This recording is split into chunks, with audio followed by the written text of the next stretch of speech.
नमस्कार, मैं हूं संजय शर्मा। आप देख रहे हैं 4 PM न्यूज नेटवर्क। किसी टाइम में अरविंद केजरीवाल और आम आदमी पार्टी को रोइंगा रोइंगा इस तरह के लोगों को बसाने वाला, दिल्ली को बदनाम करने वाला, बर्बाद करने वाला नेता बताती थी भारतीय जनता पार्टी। कहती थी कि ये पूर्वांचल के लोगों को या इस तरह के लोगों को लाके बसा दिया गया है। राज्यसभा में आपको जेपी नड्डा जी का भाषण याद होगा। अब इसी मुद्दे पर घमासान है। अरविंद केजरीवाल ने कह दिया कि एक विधानसभा में जहां 1 लाख वोट होते हैं, वहां 13,000 नए वोटर कहां से आ गए। यूपी और बिहार के लोगों को लाके यहाँ वोटर बनाने की प्लानिंग है। और ये जो वोट बनाए जा रहे हैं, वोट कटवाए जा रहे हैं, इसका खेल का खुलासा उन्होंने कर दिया। अब इस बात से तिलमिला गई। दिल्ली में महासंग्राम छिड़ा हुआ है। दिल्ली का चुनाव बड़ा सेंसिटिव है, इसलिए प्रधानमंत्री जी ने तत्काल एक पॉडकास्ट जारी कर दिया। आपने देखा होगा, इंटरव्यू दे रहे हैं कि मैं तो बड़ा, मेरे घर पे गांव में एक तालाब था, मैं घर के कपड़े धोने मुझे दे दिए जाते थे, मैं वहां जाता था। अब प्रधानमंत्री जी की इन बातों को कोई गंभीरता से लेता है या हंसता है, ये मैं नहीं बताऊंगा, आप खुद समझ सकते होंगे। क्योंकि हमने सोचा कि जब प्रधानमंत्री बता रहे हैं कि तालाब में कपड़े धोने जाता था, तब वो बताएंगे उसी तालाब से एक मगरमच्छ आ जाता था, मैं कंधे में लाद के मगरमच्छ को ले आता था। लेकिन मगरमच्छ नहीं आया। मैंने अभय द्विवेदी जी से पूछा कि इस पॉडकास्ट का दिल्ली के चुनाव से पहले करने का मतलब क्या है। कह रहे हैं कि लोग मुझे गाली देते हैं, मुझे। तो पॉडकास्ट में प्रधानमंत्री ने कहा कि मुझे लोग गालियां देते रहते हैं, दिन भर गाली देते रहते हैं। अब मैंने तो कभी सुना नहीं कि राहुल गांधी ने, सोनिया गांधी ने, मैंने, अभय जी ने कभी प्रधानमंत्री जी को गाली दी। वो गाली प्रधानमंत्री जी के कान में कौन दे जाता है, ये बात मैंने अभय द्विवेदी जी से पूछी। अभय द्विवेदी जी ने पूछा कि ये तो बड़ी खराब बात है, ट्रम्प चचा जो है वो इन्विटेशन ही नहीं दे रहे हैं, इंटरनेशनल बेइज्जती कराना चाहते हैं हमारे प्रधानमंत्री की। तो उन्होंने कहा हो सकता है कि ट्रम्प डायरेक्ट फोन करें और नोएडा चैनल के एंकरनियां बिल्कुल प्रोमो तैयार करके बैठे होंगे, नीचे से आग जल रही है, बिजली कड़क रही है, उधर से मोदी जी और ट्रम्प एक दूसरे का हाथ पकड़े आ रहे हैं कि अब दो दोस्त आ गए हैं। इस तरह की शुरुआत हो सकती है। और नहीं हुई तो ये बड़ी समस्या है, क्योंकि अब कुछ ही दिन बचे हैं ट्रंप के शपथ ग्रहण में और सबको न्योता दे दिया, चीन तक को दे दिया जो अमेरिका का दुश्मन है। चीन ने कहा मैं नहीं आ रहा, राष्ट्रपति ने कहा मेरे यहाँ के सेक्रेटरी आ जाएंगे, लेकिन वो न्योता भारत नहीं आ रहा। अभय द्विवेदी जी ने विस्तार से बताया इसका कारण क्या है। वो शानदार बातचीत है। चलते हैं अभय द्विवेदी जी के पास। आपसे रिक्वेस्ट है चैनल को सब्सक्राइब करना और ज्वाइन करना ना भूलें। 4 PM न्यूज नेटवर्क में स्वागत है अभय द्विवेदी जी आपका। हमें पता ही नहीं था कि हम यूपी वाले और बिहार वाले इतने इंपॉर्टेंट हैं कि देश की राजनीति सिर्फ यूपी बिहार पे केंद्रित हो जाएगी। वैसे तो केंद्रित होती है, लेकिन दिल्ली का चुनाव इतना महत्वपूर्ण जाएगा। हालांकि यूपी के लिए कहा जाता है कि जो दिल्ली पे राज करेगा वो, उसका रास्ता यूपी से होकर निकलता है। लेकिन जिस तरह से संग्राम छिड़ा है भारतीय जनता पार्टी और आम आदमी पार्टी के बीच, कि साहब पूर्वांचल के लोगों का इन्होंने अपमान कर दिया, पूर्वांचल के लोगों का उन्होंने अपमान कर दिया। दोनों एक दूसरे पे आरोप प्रत्यारोप कर रहे हैं, लगा रहे, कस के लगा रहे हैं। इसका मतलब ये है कि दिल्ली के संग्राम में पूर्वांचल के लोगों की अहम भूमिका है। ये बात अब दोनों पक्षों से सामने आ गई। बड़ा सवाल यह है कि पूर्वांचल के लोग अपना नेता किसको चुनेंगे, भारतीय जनता पार्टी को या आम आदमी पार्टी को। किसके बारे में ज्यादा हित समझेंगे। वो कह रहे हैं कि मनोज तिवारी हमारे पूर्वांचल के हैं, तर्क दे रहे हैं। लेकिन बीजेपी के लोग पूछ रहे हैं कि आपकी लिस्ट में अभी तक पूर्वांचल के लोग तो नजर नहीं आ रहे हैं। आम आदमी पार्टी का लॉजिक है कि हमने बहुत सारे पूर्वांचल के नेताओं को अपने यहाँ जगह दी। ये जो संग्राम छिड़ गया है पूर्वांचल के मान और अपमान के, इसकी वजह क्या है? और आपको क्या लगता है कि पूर्वांचल के लोगों के ज्यादा वोट जाने वाले किधर है? देखिए, मैं ऐसे कई पूर्वांचलियों को जानता हूं जो मर्सिडीज चलाते हैं, यानी कि बहुत अच्छे मुकाम पर हैं, बहुत पढ़े लिखे हैं, शिक्षित हैं, बहुराष्ट्रीय कंपनियों में काम करते हैं, कारपोरेट सेक्टर में काम करते हैं।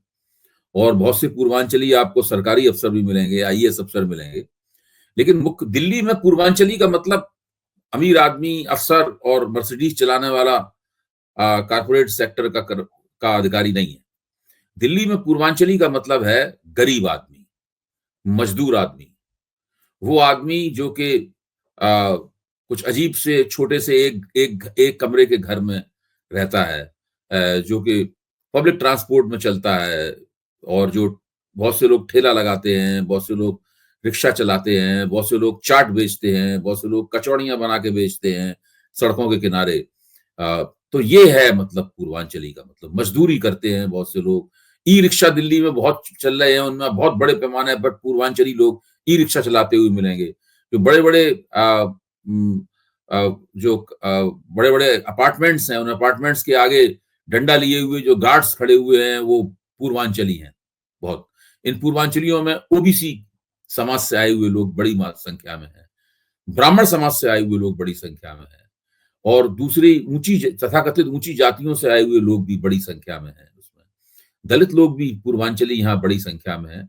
और पूर्वांचलियों का दूसरा मतलब है यूपी वाले और बिहार वाले। तो यूपी वाले और बिहार वालों में यूपी वालों की संख्या बिहार वालों से थोड़ी सी ज्यादा है, यानी यूपी वाले इस पूर्वांचलियों में नंबर 1 पर है और बिहार वाले नंबर 2 पर हैं।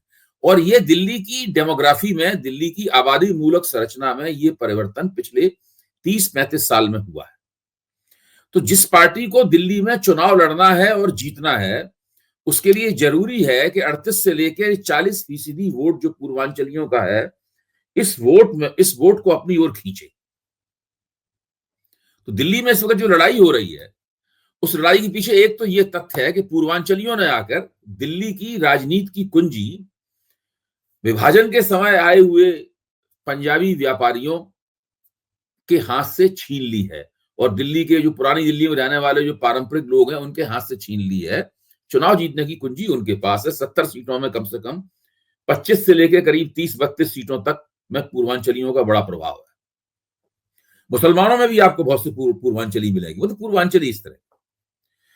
इसका एक दूसरा पहलू भी है। देश पर पिछले 10 साल से राज कर रही पार्टी, और उससे पहले अटल बिहारी वाजपेयी के नेतृत्व में 6 साल राज कर चुकी पार्टी, दुर्भाग्य से या डिजाइन से या अक्षमता से, किसी भी तरीके से कहिए, वो दिल्ली के पूर्वांचलियों में लोकप्रिय नहीं है। मैं विधानसभा चुनाव के संदर्भ में कह रहा हूं, लोकसभा चुनाव के संदर्भ में नहीं कह रहा हूं।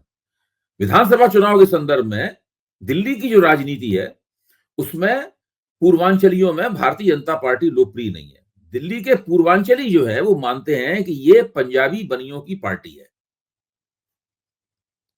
ये जेटलियों की पार्टी है, ये कोहलियों की पार्टी है, अरोड़ों की है, खन्नाओं की है, इस तरह के लोगों की पार्टी है, भाटिया लोगों की पार्टी है, इन लोगों की पार्टी है।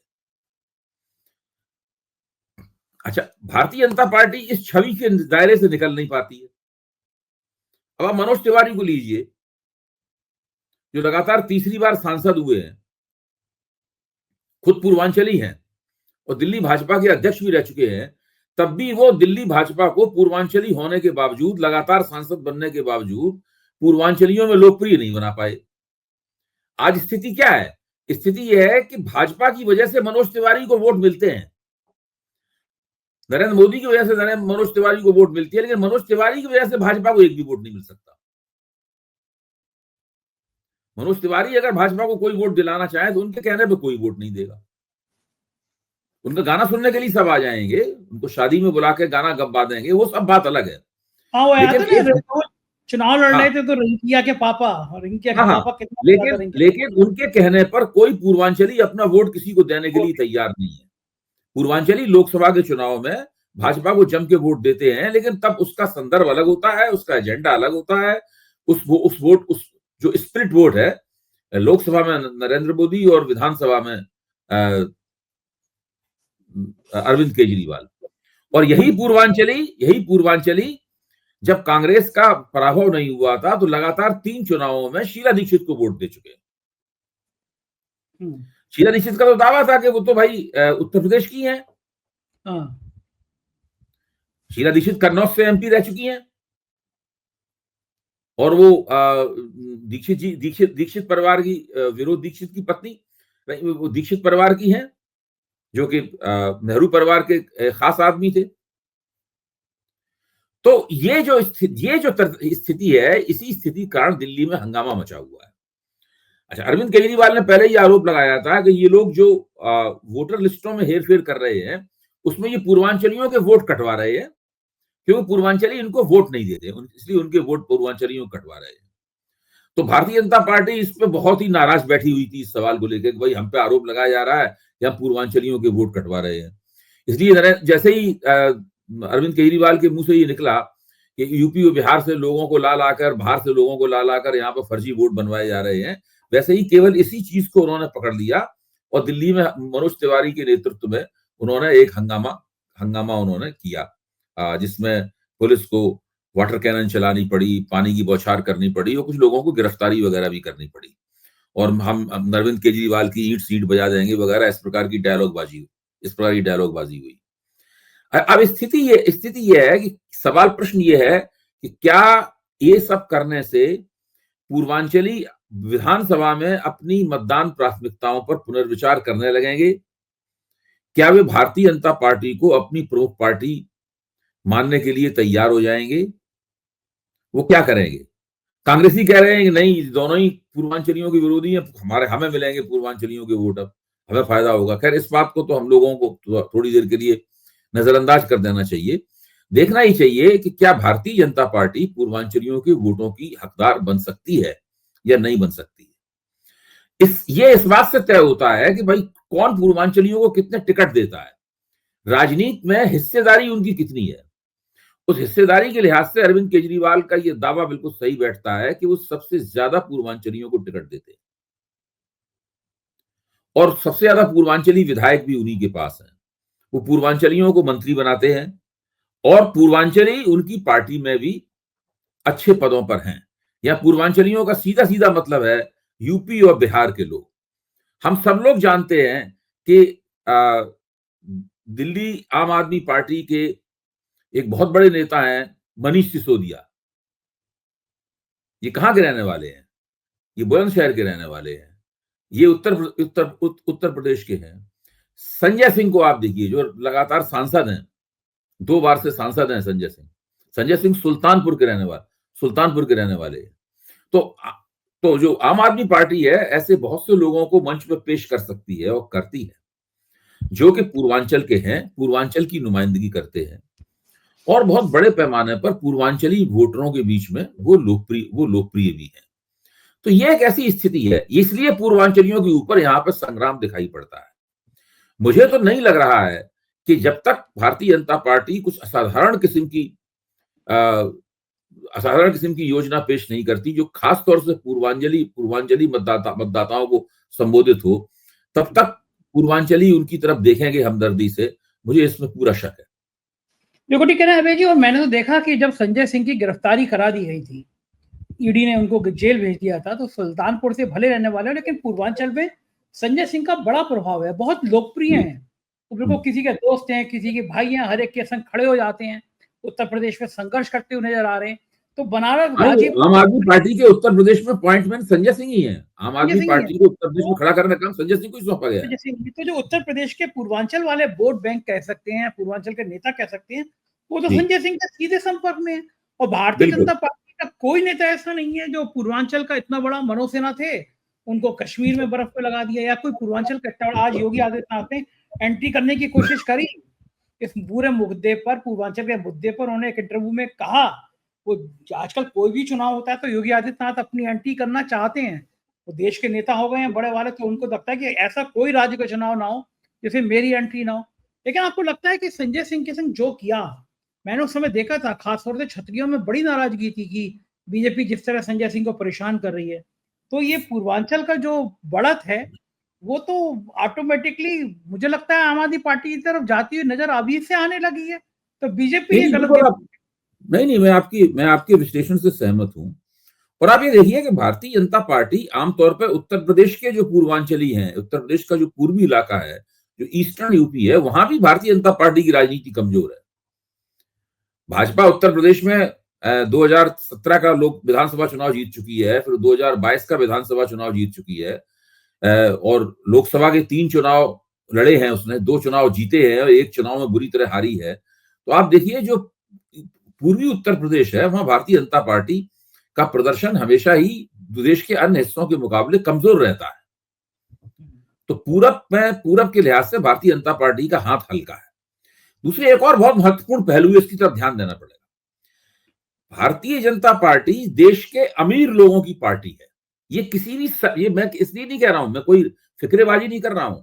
आप कोई भी सर्वेक्षण उठा के, आप सीएसपीएस का कोई भी सर्वेक्षण उठा के देखिए, आप यशवंत देशमुख का जो ट्रैकर चलता है उसको उठा के देखिए, आप कहीं भी उठा के देखेंगे तो आप पाएंगे कि जो पढ़े लिखे, शिक्षित, नौकरी पेशा, काफी खुशहाल, पैसे वाले, भूमि वाले, ऊंची जातियां, ये सब भारतीय जनता पार्टी के स्वाभाविक वोटर हैं। गरीब आदमियों के वोटरों में, जो गरीब आदमी जब वोटर के तौर पर सामने आता है, तो उसकी प्राथमिकता भारतीय जनता पार्टी बाद में होती है।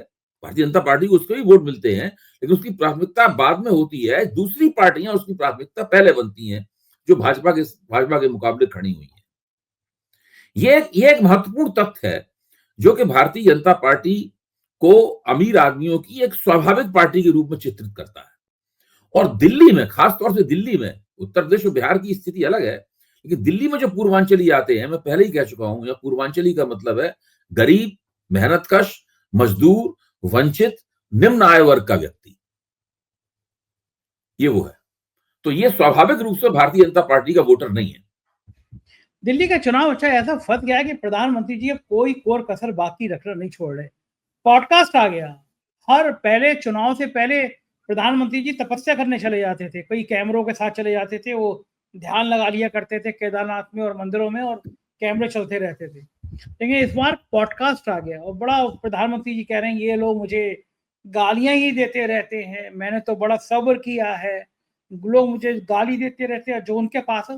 मैं आज तक मुझे नहीं दिखाई दिया अवैध जी कि आपने कभी प्रधानमंत्री को गाली दी हो, राहुल गांधी ने कभी प्रधानमंत्री को गाली दी हो, सोनिया गांधी ने प्रधानमंत्री को गाली दी।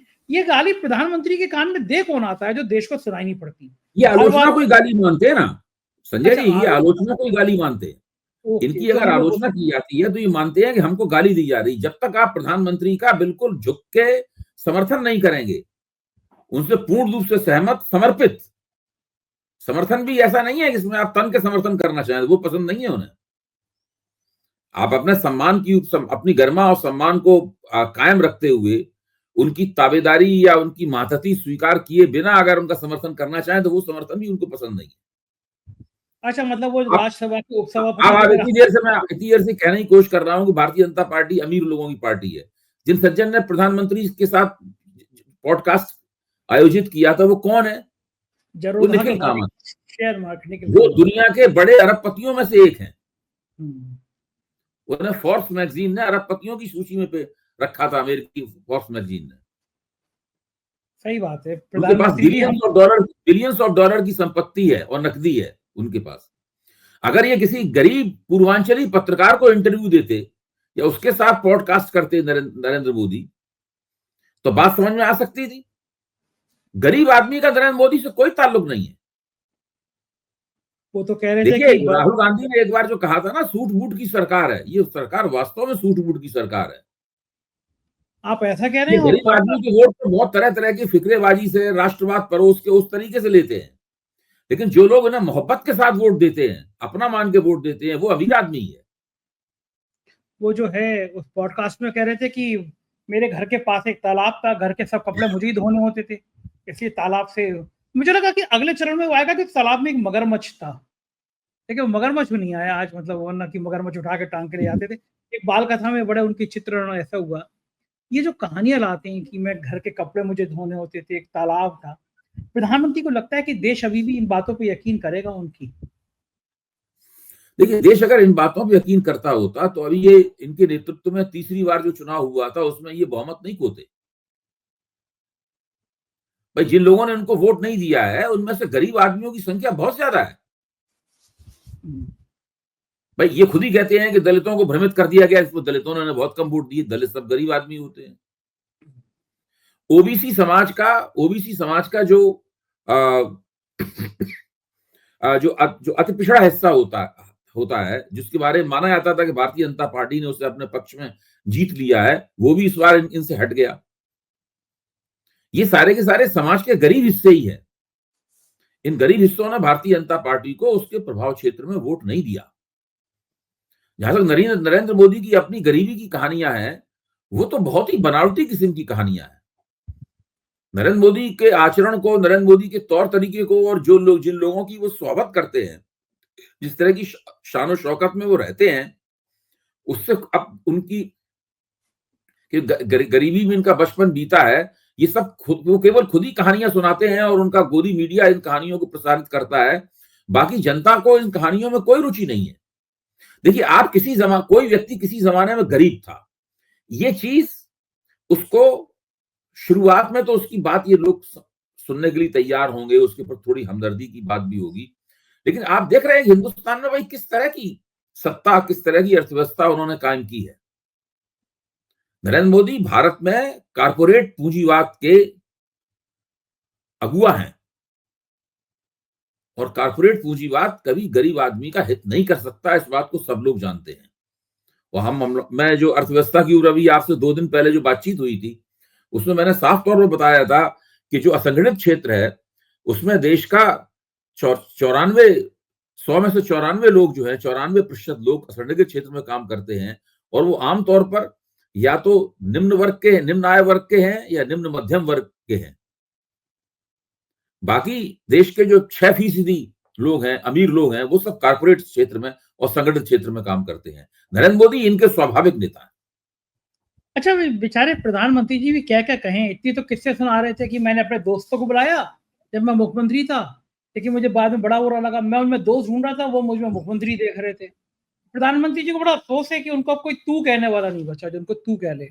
मोहन भागवत भी तो नहीं कह पाते होंगे ना उनको? नहीं, नहीं, मोहन भागवत तो दूसरे नंबर पर रहते हैं।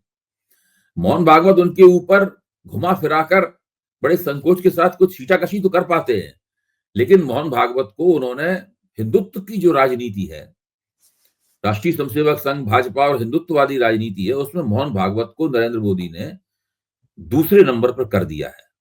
बीच में ऐसा लगा था कि शायद मोहन भागवत पहले नंबर पे अब आ गए हैं, जब उन्होंने बहुमत खोया, उन्होंने कोशिश भी की थी, लेकिन अब फिर मुझे लगने लगा है कि मोहन भागवत दरअसल दूसरे नंबर पे ही है, क्योंकि राष्ट्रीय स्वयंसेवक संघ के नेतृत्व में नरेंद्र मोदी का समर्थन करने वाले और नरेंद्र मोदी को बचाने वाले, नरेंद्र मोदी के लिए वहां पर बात कहने वाले लोगों की संख्या काफी है। नरेंद्र मोदी ने अपने लोगों को वहां काफी घुसा दिया है राष्ट्रीय स्वयंसेवक संघ के नेतृत्व में, ऐसा मुझे लगता है।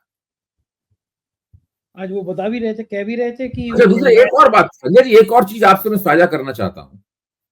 ये वही नरेंद्र मोदी हैं जिन्होंने लोकसभा चुनाव के दौरान ये कहा था कि वो उन्हें लगता है कि वो नॉन बायोलॉजिकल है। आज तो पलट गए वो। हाँ, और उनके बारे में वो विष्णु का अवतार हैं, वो देवताओं के देवता हैं, ये सब उनके जो सहयोगी हैं और वो सब लोगों ने ये बातें कई बार कही। नरेंद्र मोदी ने कभी इन बातों का खंडन नहीं किया और उसके बाद चुपचाप सुनते रहे और बाद में खुद अपने आप को नॉन बायोलॉजिकल घोषित कर दिया। इस इंटरव्यू में जिसका हम लोग जिक्र कर रहे हैं, वो कहते हुए नजर आए कि मैं भी गलतियां करता हूं, मैं देवता नहीं हूं, मैं भी आदमी हूं। अच्छा, ये बात तो मुझे ताज्जुब होता है कि एक व्यक्ति अपनी कही हुई बात से कैसे बिना पलक झपकाए पलट जाता है।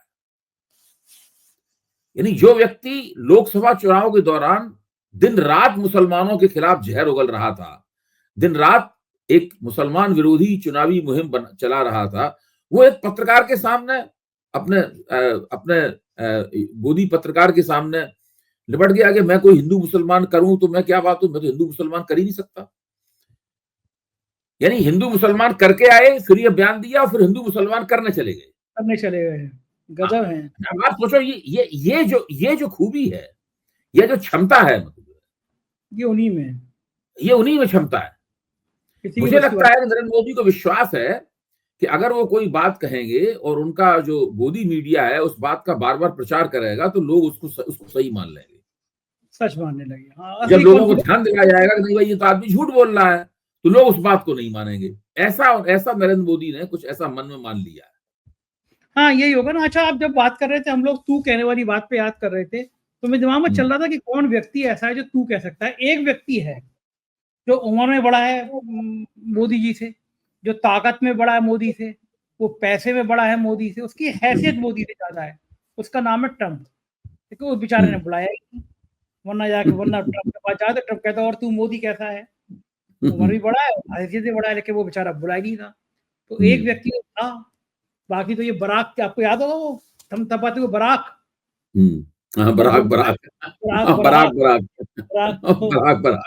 बराक वो तो मैंने भी पूरा देखा था कार्यक्रम, जिसमें बराक करके वो बात कर रहे थे, बराक करके। तो यहाँ पे ट्रंप, अच्छा असल में ट्रंप के साथ ये है कि मतलब मोदी जी जब अंग्रेजी भाषा में, जैसे हिंदी में आप होता है, फिर तुम होता है, फिर तू होता है, यानी संबोधन के 3 रजिस्टर हैं हिंदी में। हम किसी व्यक्ति को 3 तरह से संबोधित कर सकते हैं। हम आप कहते हैं, तुम कहते हैं और तू कहते हैं। दिक्कत की बात ये है कि अंग्रेजी में केवल एक ही रजिस्टर है, यू। यू। यू यू के अलावा और कोई किसी दूसरे को संबोधित करने का ट्रम्प को फिर कोई हिंदी रजिस्टर। सिखानी पड़ेगी पहले इनको, अगर इनको हाँ, तो मोदी जी। पहले अगर ट्रम्प को हिंदी सिखानी होगी, तब फिर उनसे तू सुनना होगा। हाँ, तो उनको उससे अच्छा पहले भी तू नहीं लगेगा। सुन पाएंगे। हुँ। लेकिन बुला क्यों नहीं रहे हैं वो, न्योता क्यों नहीं दे रहे हैं? अब तो दिन के बचे कितने हैं? हाँ, ये मुझे भी ताज्जुब है भाई। ट्रम्प तो खुद भी मैं ये तो बात ट्रम्प तो मैंने खुद भी कहते हुए सुना है कि भाई मोदी मेरे दोस्त हैं। वो मोदी तो कहते ही रहते हैं कि ट्रम्प उनके मित्र हैं। अब की लेकिन बार ट्रम्प क्यों नहीं बुला रहे हैं? अच्छा, ये भी अपने आप में मुझे तो लग रहा था मोदी को बुलाएँगे। मुझे बस पहले हो लगता था कि सकता है मोदी जी को हो सकता है कि बुलाएँगे। आज आज न्योता है कि कल तक टेंशन में होंगे, लेकिन कल रात हाँ। को बरी हो गए हैं वो, उनको सजा नहीं, मतलब वो जेल नहीं जाना पड़ा, जुर्माना नहीं करना पड़ा। हुँ, हालाँकि सजा हुँ, वाले पहले आदमी होंगे वो। तो हो सकता है हुँ। कल रात को थोड़ा फ्री हो, वाइन-वाइन पिया उन्होंने। आज सुबह गंगा जल वंगा जल पी के वो कहें मोदी तुम्हें आना है। लेकिन अगर नहीं आया न्योता, तो हुँ। मोदी की राजनीति पे क्या वाक़ई में ग्रहण लग जाएगा? नहीं, मोदी जी की ये दावा देख ऐसा है कि अमेरिका के साथ भारत के संबंध कैसे होंगे, भारत की अर्थव्यवस्था कैसे चलेगी, अमेरिका उसको किस तरीके से समर्थन देगा भारत की अर्थव्यवस्था को, इस ये बहुत ज़रूरी है। मोदी के लिए क्या सभी जो अगर और कोई प्रधानमंत्री होता उसके लिए भी बहुत ज़रूरी होता। और मोदी के लिए विशेष रूप से इसलिए ज़रूरी है कि उन्होंने ट्रम्प की राजनीति में काफ़ी इन्वेस्ट किया है। काफ़ी ट्रम्प की राजनीति में अपना उन्होंने निवेश किया है। तो वहाँ मोदी के लिए बहुत ज़रूरी है। अब तो एक ही तरीके से मोदी जी इस समस्या से बच सकते हैं कि 2-3 दिन बाद ट्रम्प का फ़ोन आया मोदी को खुद और वो फ़ोन पे स्वयं मोदी जी को निमंत्रित करें। उसके बाद ट्रम्प और मोदी की जो फ़ोन पे हुई बातचीत टेप करके जो है पूरे मीडिया मोदी मीडिया में सुनाई है। इधर दौड़ा ट्रम्प बने दौड़ा हुए हैं, इधर दौड़ा मोदी बने हुए हैं, दोनों के बीच में वो ऐसे डैश डैश करके जो सुनाई आती है ना, इधर से बात उधर जा रही है, उधर से बात इधर आ रही है जो है कि नहीं? दौड़ ट्रम्प दौड़ा हाँ। लेगा वो, कि मेरी बात रिकॉर्ड करी तुमने, वो दौड़ा लेगा, वो ट्रम्प है, वो इतना हाँ, आसान हाँ। नहीं है। तो वो हाँ, लेकिन केवल उसी तरीके से मोदी जी की जो ट्रम्प संबंधी जो उनकी फ़िक्रेबाज़ी है अ, वो फिर परवान चढ़ सकती है, वरना काफ़ी इसमें उन्हें नीचा देखना पड़ेगा। अरे भाई जी, सारे भक्तिन नोएडा चैनल के सारे एंकरनियाँ मुँह हुँ, लटके हुए हैं। मुझे तो एक पत्रकार का फ़ोन आया था, चैनल में काम कर रहा है। कह रहा है कि हुँ, हमारे यहाँ तो पूरी स्टोरी बनी रखी है कि हुँ। ट्रम्प ने जब बुलाया मोदी को, फिर अमेरिका में मच गया तूफ़ान, बिजली कड़कने का प्रोमो-वोमो सब बना रखा है वहाँ तो, कि मोदी अमेरिका में पहुँचेंगे, बिजली कड़केगी और मोदी, मोदी की आवाज़ें सब रिकॉर्ड करके रखी हुई हैं। नहीं, नीचे जगह-जगह से टीवी चैनलों पे नीचे से आग निकल रही होगी, आग निकली, हैंकर नीचे ये से आग बोलते जल रही होगी, ऊपर आसमान से बिजली कड़क रही होगी मुझे हैं, उसमें मोदी अवतरित और होंगे बीच में वो ट्रम्प और मोदी जो है वो एक-दूसरे का हाथ पकड़े हुए आसमान से वो अवतरित पुराना वाला पूरा वीडियो चल रहा होगा, अब की बार ट्रम्प सरकार वाला। हाँ, फ़िल्म ये बात तो ठीक है, लेकिन आपका वीडियो सुन के ट्रम्प को शायद लगना चाहिए कि भेज देता, दिल दुखाना ठीक नहीं है, उम्र के इस भाई अपने मुकाम पर। दोस्त का ध्यान तो देखिए ट्रम्प की भी गलती है। देखिए संजय जी, आप इस बात को माने नहीं लेकिन मैं कहूँगा ट्रम्प की भी गलती है। अपने दोस्त को ट्रम्प क्यों नहीं बुलाएँगे? हाँ, ठीक अब बात शी है। जिनपिंग तो ट्रम्प के दोस्त नहीं है।